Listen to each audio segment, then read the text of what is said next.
Assalamualaikum warahmatullahi wabarakatuh. Kami dari kelompok 1 yang beranggotakan 4 orang. Yang pertama saya sendiri, Hudriana Putri Marcella. Kemudian ada rekan saya Arif Rizkian, Alisa Fehnara, Masa Jaya. Dalam video ini kami akan melakukan praktikum mata kuliah ilmu bahan makanan, yaitu tentang ikan. Selamat menyaksikan. Ikan adalah komoditas pangan hasil perairan yang merupakan sumber protein hewani. Selain ikan, komoditas bahan pangan perairan ada udang, kerang, cumi, seafood, dan gurita. Hal ini sesuai dengan pernyataan yang dikeluarkan oleh undang-undang bahwa ikan adalah segala jenis organisme yang seluruh atau bagian siklus hidupnya berada dalam lingkungan perairan. Ikan adalah bahan pangan yang mudah busuk. Apabila ikan tidak mendapatkan penanganan yang baik, maka akan terjadi proses penurunan mutu yang didahului oleh kekakuan.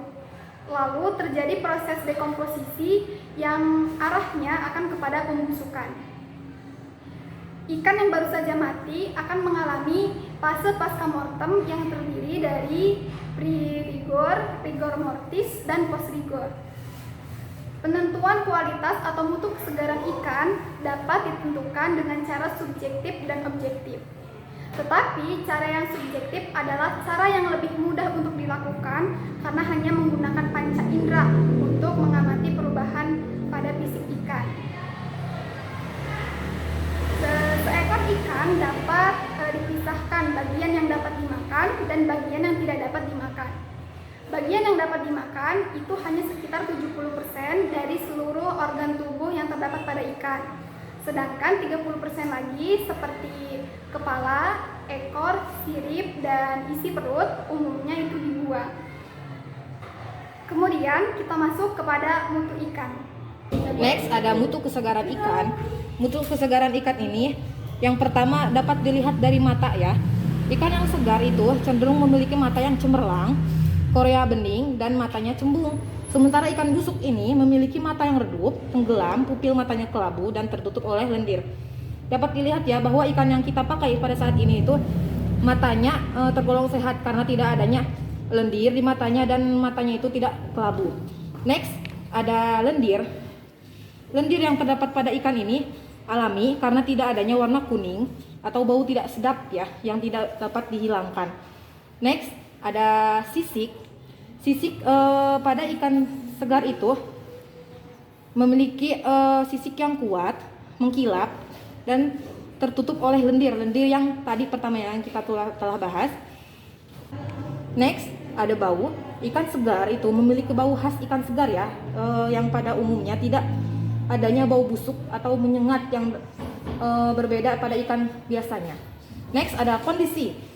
Pada kondisi ini bisa dilihat bahwa ikan segar itu tidak ada penyakit atau luka ya yang rusak pada tubuhnya. Dapat dilihat ya bahwa tidak adanya luka pada ikan yang kita pakai. Berarti ikan ini digolongkan sebagai ikan yang segar. Selanjutnya struktur ikan. Yang pertama ada kepala, badan, ekor. Kepala yaitu ujung mulut paling depan sampai tutup insang paling belakang. Badan, bagian antara tutup insang paling belakang sampai permukaan sirip dubur. Di badan terdapat sirip punggung, terus sirip dada, dan sirip perut. Dan juga terdapat organ dalam. Selanjutnya adalah ekor, yaitu ujung sirip dubur sampai ujung sirip ekor paling belakang. Ini. Untuk melakukan fillet pada ikan, hal yang pertama harus kita lakukan adalah membersihkan sisiknya terlebih dahulu.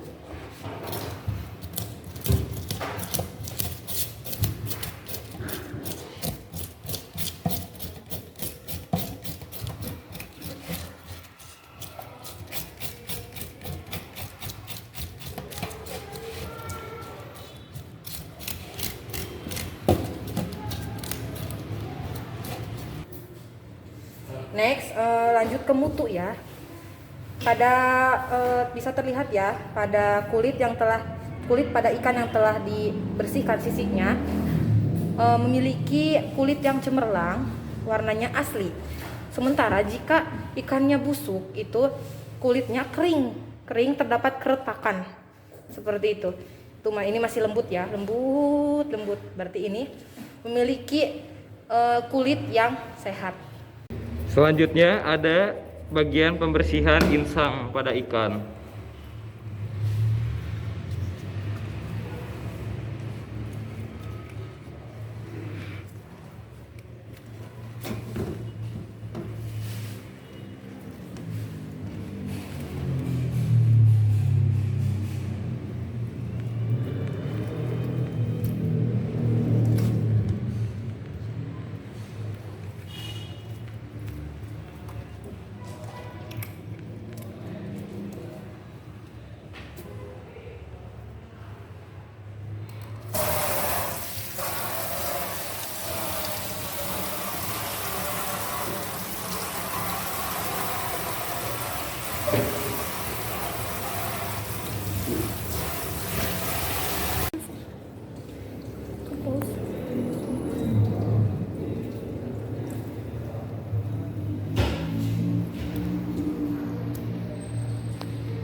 Dapat dilihat ya, ini insangnya telah hancur. Insang berwarna normal ya, pada ikan biasanya berwarna merah kegelapan. Maaf, ini hancur. Selanjutnya membuang isi perut dari ikan.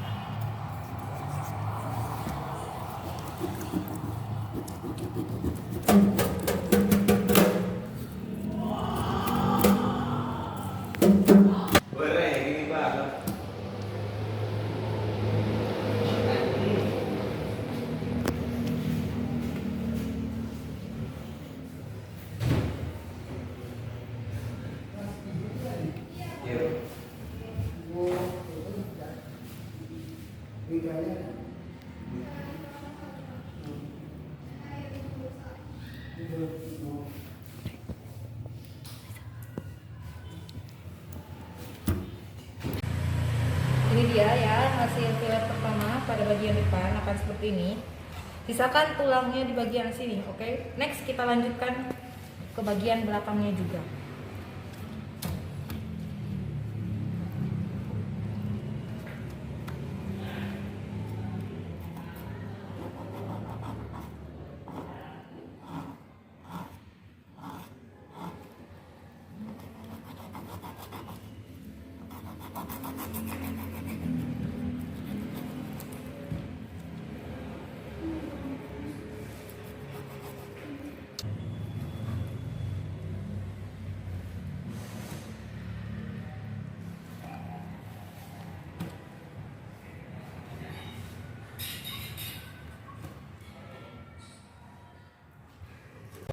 Next, mutu kesegaran ikan selanjutnya adalah daging.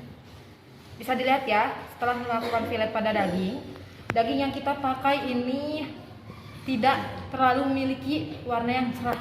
Seharusnya ciri ikan segar itu memiliki daging yang cerah dan elastis. Tetapi ini setengah dari cerah ya.